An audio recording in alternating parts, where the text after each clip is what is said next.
Halo semua, apa kabarnya? Minggu kemarin ada kejadian lucu di rumah. Waktu hari Senin pagi, saya dengar pengumuman dari masjid.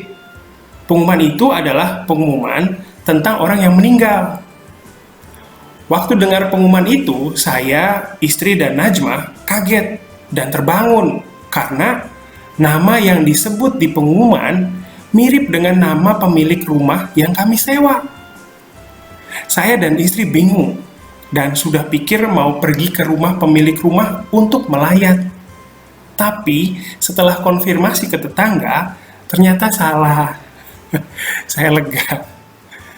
Terus besoknya, waktu kami mau makan sahur, jadi kira-kira jam 3 pagi, ada orang yang ketuk pagar rumah. Terus, waktu istri saya keluar, ada satu orang pemuda yang kasih beras satu plastik besar.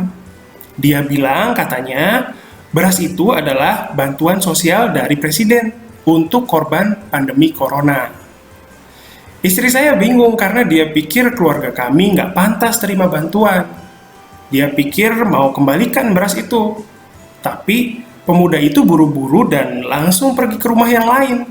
Jadi terpaksa kami terima beras itu. Sekarang saya masih berjuang mengecat tembok rumah. Roller cat yang saya beli di Tokopedia ternyata nggak berfungsi dengan baik. Bagian tutupnya nggak bagus, jadi mudah lepas. Karena itu, terpaksa saya beli roller yang bentuknya beda. Terus, sebagian besar tembok di ruang depan sudah dicat, tapi bagian sudut-sudutnya belum, karena susah sekali mengecat bagian itu. Cara kerja saya juga nggak bagus, jadi banyak cat yang menetes dari atas langit-langit dan kena bagian ban sepeda saya. Tapi ban saya sekarang terlihat artistik ya. Oke, itu tadi catatan harian saya minggu lalu. Sekarang, puasa sudah masuk minggu keempat loh. Sebentar lagi bulan puasa selesai, dan orang Islam bisa makan dan minum lagi di siang hari. Mungkin banyak yang pikir kita bisa kurus di bulan puasa, tapi kayaknya pikiran itu salah. Soalnya, jumlah makanan yang kita konsumsi sebenarnya nggak beda dengan waktu nggak puasa. Bedanya cuma waktu makannya saja. Saya sendiri udah buktikan itu. Kayaknya berat badan saya bertambah selama bulan puasa ini.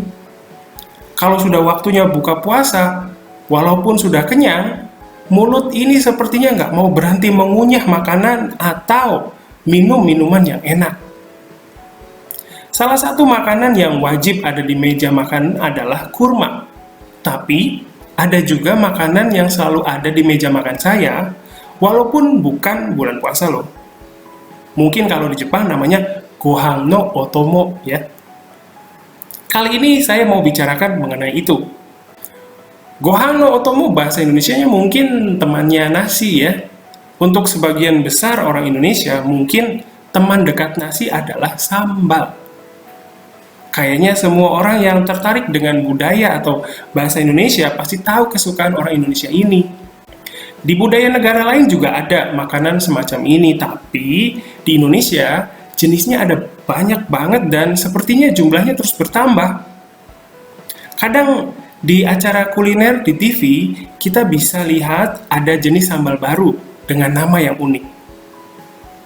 Sambal yang paling saya suka adalah sambal terasi. Sambal ini rasanya pedas, manis, dan ada aroma ikan dari terasi. Terus, ada juga sambal mata yang berasal dari Bali. Sambal ini beda dengan sambal yang lain karena bahan-bahannya nggak ditumbuk. Rasanya juga khas dan buat nafsu makan meningkat. Pokoknya, kalau bicarakan sambal, nggak cukup satu video ini saja deh. Temannya nasi yang kedua adalah kerupuk. Makanan ini juga sudah terkenal ya. Mungkin banyak orang Indonesia yang terjemahkan kerupuk ini jadi sembe. Saya juga dulu begitu, tapi setelah saya pikir-pikir lagi, kayaknya nggak bisa diterjemahkan jadi sembe. Mungkin karena cara makannya yang beda ya. Seperti yang tadi saya sebut di awal, kerupuk adalah temannya nasi. Jadi, kerupuk biasa dimakan bersama nasi. Dan cara makan ini beda dengan cara makan sembe di Jepang ya. Kerupuk yang paling terkenal adalah kerupuk putih. Kalau kalian pergi ke warung makan atau restoran di Indonesia, di mana saja, pasti bisa menemukan kerupuk ini. Kerupuk ini juga ada di warung-warung di pinggir jalan. Pokoknya, makanan ini adalah makanan yang merakyat. Enak, murah, dan ada di mana-mana. Rasanya nggak terlalu istimewa. Jadi, saya punya pikiran, orang Indonesia makan kerupuk ini cuma untuk nikmati teksturnya saja. Gimana menurut kalian? Ya nggak sih? Oke, sementara itu saja dulu cerita tentang temannya nasi di Indonesia. Lain kali disambung lagi ya. Hai, koko kara wa Nihongo de hanashimasu.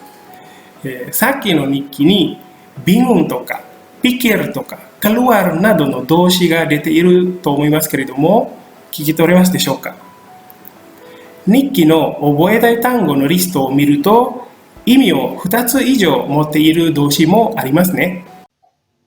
Sudah biaya kelasnya mahal, harus beli buku pelajaran yang ditentukan sekolah, dan juga harus repot-repot pergi ke sekolahnya. Padahal sudah berusaha, tapi tetap tidak bisa berbicara bahasa Indonesia. Kalau les privat, kita harus cari guru yang cocok dengan kita. Tapi ada juga guru yang tidak bisa berbahasa Jepang. Dan terkadang, kita harus membayar uang transportasinya juga. Lagi pula, bagi orang yang tinggal di desa, akan lebih susah untuk pergi ke sekolah. Banyak yang berpikir, asalkan kita sekolah atau les privat, kita akan langsung jadi bisa berbicara. Tapi itu salah. Apa boleh buat ya? Karena memang masih sedikit sekolah yang mengajar dengan sungguh-sungguh, berkualitas, dan memenuhi harapan. Kadang-kadang, ada hal yang tidak dimengerti, dan gurunya tidak bisa menjelaskan dengan baik. Dan terkadang, murid hanya mempelajari buku yang ditentukan oleh sekolah. Padahal tanpa guru pun bisa dilakukan. Maka dari itu, kita buat tempat di mana orang Jepang bisa belajar bahasa Indonesia. Inilah Japanesia Live College. Guru-gurunya memiliki level JLPTN 2 ke atas. Kalian bisa belajar dengan laptop atau handphone di mana saja dan kapan saja.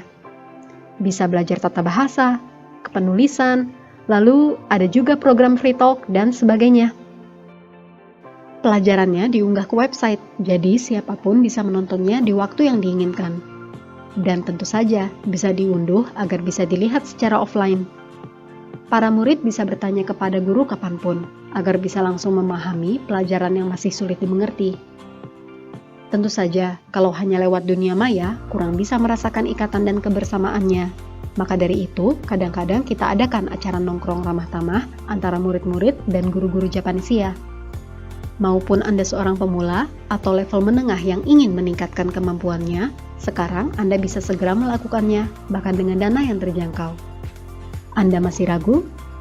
Jumlah murid kami sudah lebih dari 100 orang sejak kami buka. Silahkan cek website kami ya.